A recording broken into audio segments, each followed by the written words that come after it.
Narito na ang PTV Balita ngayon.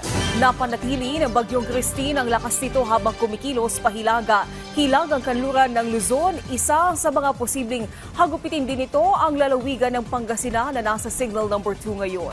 Kamustahin natin ang sitwasyon doon. May report si Benji Durango. Live, Benji. Naomi, nandito ako ngayon sa bayan ng San Nicolas sa Pangasinan kung saan kasama ito sa kabilang ito sa mga lugar sa bansa na nasa ilalim ngayon ng signal number 2. Papakita ko sa inyo ngayon ang kanilang sitwasyon dito na makikita nyo na napakaulap ng paligid. Wala pa naman tayong namomonitor na paglakas ng hangin pero tuwing may bagyo. Tulad na lamang ngayon, sadyang doble ang pagkapal ng ulan dito.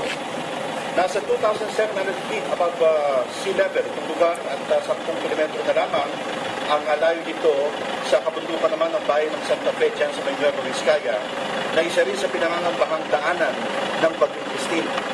Para sa mga motorista, kilalang daanan na ito sa tawag na Maricó.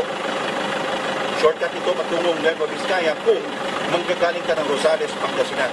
Mag-iingat lamang, lalo na yung mga motorista dahil low visibility itong lugar. Halos mga 30 meters lamang ang kaya mo makita sa harapan dahil sa kapal ng hamog. Sa ngayon, kaya pa pampaligid pero patuloy paghahanda ng mga taga-rito sa epekto ng paparte na Bagyong Christine.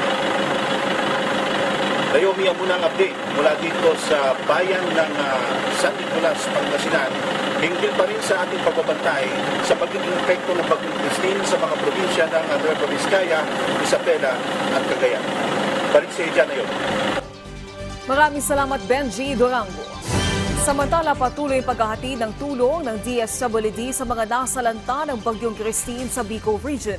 Puspusan ang pagbibigay ng relief goods ng ahensya sa mahigit 400 pamilya na nananatili sa mga evacuation center sa Irosin, Sorsogon.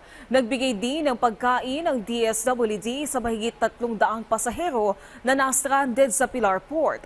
Unang pinatitiyak ni Pangulong Ferdinand R. Marcos Jr. sa mga ahensya ang agarang tulong sa mga naapektuhan ng kalamidad. Nakaalerto na ang mga tauhan ng Provincial Disaster Risk Reduction and Management Council ng Cagayan.